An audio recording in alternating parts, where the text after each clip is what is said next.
Hi there, guys. Chris, Decisive Coaching. So, what is fibromyalgia or ME or chronic fatigue syndrome? Well, let's have a little look at a new perspective, completely different perspective, perhaps, than what you have currently seen or experienced or read or heard. So, let's make a new suggestion, see how it fits with yourself. You see, I've been helping people for the last almost 14 years now overcome, completely reverse their symptoms of fibromyalgia, chronic fatigue syndrome, or even ME. So, how did I get into this?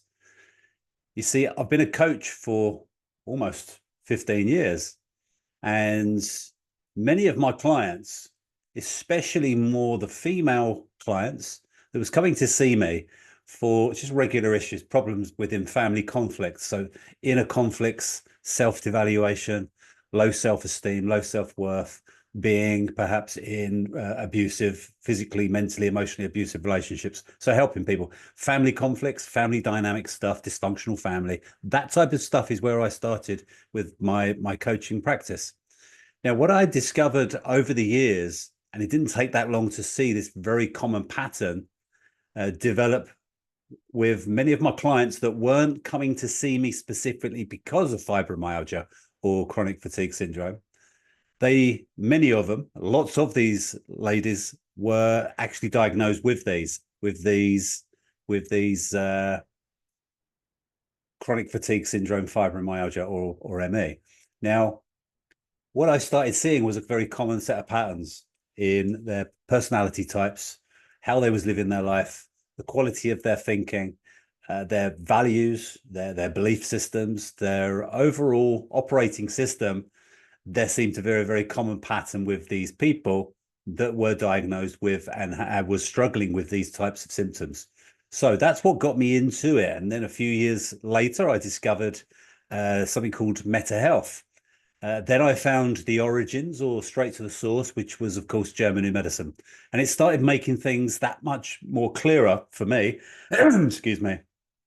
Things started becoming clearer of what these patterns were I was seeing with my clients. Why were they all of a similar character type, behaving in very similar ways, and certain fears and self-doubts and worries and inner conflicts? They all really did seem to fit together. So I've put this little slide together to help you from a German new medicine perspective of what chronic fatigue syndrome and the fibromyalgia, what the actual symptoms, the actual physical, biological symptoms that are happening within the system, what actually are they? Because we're told that it's a malfunction, right? We're actually told that, well, here is the NHS in the UK.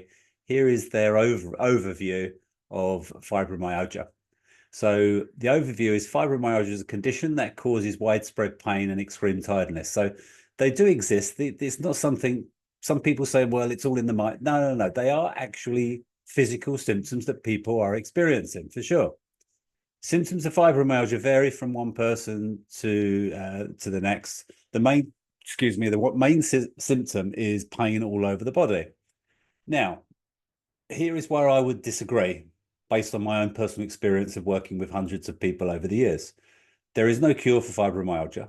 Treatments like painkillers, talking therapies, and exercise programs may help ease some of your symptoms. It's not clear what causes fibromyalgia. It can start after a stressful event, like an injury, illness, or the death of a loved one. Okay, so that's the closest part really to reality when we look at it from the German new medicine perspective. The fact that they say there's no cure for fibromyalgia, that doesn't do a lot of people a lot of good if you think about it, especially people that do believe in authoritative figures and the current narrative pharmaceuticals approach or our allopathic medicine's approach to disease. So we have to keep an open mind. So I would say that there is a cure. There is certainly a cure for fibromyalgia. However, the word cure is somewhat delicate in the language of German new medicine, and I'll explain to you why I mean that. So I'm going to go along with this and say, actually, there is no cure for fibromyalgia, because fibromyalgia is itself, the actual physical symptoms whether it be the aches and the pains and the inflammation, the swelling, all of these symptoms are actual natural biological processes in the first place. And I'll explain to you why. So let's look at a very deliberate form of stress that we choose to put upon ourselves, going to the gym, doing exercise, okay? What's the point of going to the gym and exercise, or even putting stress, extra stress upon our system? What does it do? It strengthens us because it breaks tissue down, doesn't it? Breaks tissue down, tears, like here you can see here, when you exercise, micro tears develop in your muscles. Okay, so we're actually breaking down the muscles, tendons, and even the bones when we put a regular, consistent pattern of breaking down tissue, putting excess stress upon our system, then our body will start adapting and developing in accordance. It will adapt to that. And what we will see is tear down of muscle tissue, bone tissue, tendons, ligaments, everything involved with a set of symptoms known as fibromyalgia or chronic fatigue syndrome. Now, here is what our symptoms actually are. So our symptoms are, first of all, we have very little symptoms when we go to the gym. We get a little bit tired, out of breath, perhaps a lactic acid buildup. And we can feel that there is stress. We're putting stress upon our system. We feel it. Okay, but the majority of the symptoms, actual symptoms, is the after effects, isn't it? And that's when our muscles are stitching back together. We get swelling, we get inflammation, we get pain, and we get tiredness. That's our body putting itself back together. But we're okay if we go to the gym and then we feel the symptoms a couple of days later. We know what's caused there. But what's happening if we're getting these natural biological processes, but we haven't gone to the gym? Here is where it starts becoming interesting. So many of you may have heard of the Pavlov's dog experiment. So a professor, Pavlov, back in the early 1900s, he needed to do experiments on the enzymes of dog saliva. Completely irrelevant, really, to what we're talking about. However, there was an interesting fact, and this is neuroscience now, isn't it? Is that we can teach a natural biological response or trigger a natural biological response without actually having the thing happen. So they give the food to the dog, it salivates. We do that enough times, the dog salivates.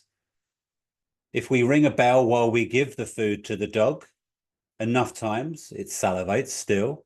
If you take the food away and ring the bell, it will salivate, okay? So here is another analogy to that. Another example is we can imagine that we have a lemon. So you try this experiment here and you'll see that it works and it applies to everybody. Genuinely believe that you have got a lemon in your hand and smell it. Remember what the smell of lemon smells like? Now imagine that you cut it in half with your imaginary knife, stick it in your mouth and squeeze it. And then you'll start, after a little while, you'll start salivating. Okay. Now, what's the point of these two slides here? Okay, think about it. So we're tricking the mind and the chemistry. We're tricking it by using the mind to imagine something's happening where in fact it's not. Okay. How does that fit in with fibromyalgia or chronic fatigue syndrome? Now, let's just go back to the top here. You'll notice that these conditions, they all fall under, in German medicine, they fall under something called self-devaluation conflicts. So there's lots of different conflicts in German medicine. When an event happens, when significant events happen in our life, it can often create a conflict. Okay, so an event happening out of the blue that we're not expecting, for example. So being abandoned, there is such thing as an abandonment conflict. Feeling like you've been separated or torn away from a loved one, separation conflict. Okay, there is a self-devaluation conflict. There is a abandonment conflict. There is an feeling isolated. They're all natural triggers that would have happened in our evolutionary development. Does that make sense so far? So, but let's focus on this self-devaluation conflict. Now, I want you to imagine that a significant event happens in your life, and that always happens to be the case with every single person that has been diagnosed with chronic fatigue syndrome, fibromyalgia, ME, whatever you want to call it, they're all pretty much the same, to be fair. Something's happened quite significant in their life where it's triggered them into self-devaluing, where they are now under the illusion that they're not able to support themselves, perhaps. They're being restricted, they're being controlled, or they're allowing the outside world to control them. They're allowing the people in their lives to have some form of control over their autonomy. So we are in that process, we're self-devaluing. There's lots of different ways, hundreds, maybe thousands of ways that we can actually devalue oneself. Okay. Now, so if the mind can perceive an imaginary event happening and the body will actually respond biochemically, exactly as if the event is happening, this is what chronic symptoms are, is we have two phases of disease, and that's recognized in our current medical system. And that is we have sympathetic and parasympathetic. It's just the same in German medicine. There is the phase, the law of two phases, right? Now, when we are going to the gym, we're putting ourselves through stress. And that's this side over here. To the right-hand side, you've got tissue breakdown, tissue erosion. Eventually, we will go home, maybe chill out, put our feet up, have something to eat, have something to drink. That represents a conflict resolution. So we're once in conflict at the gym, putting stress upon ourselves. We get home, chill out, relax.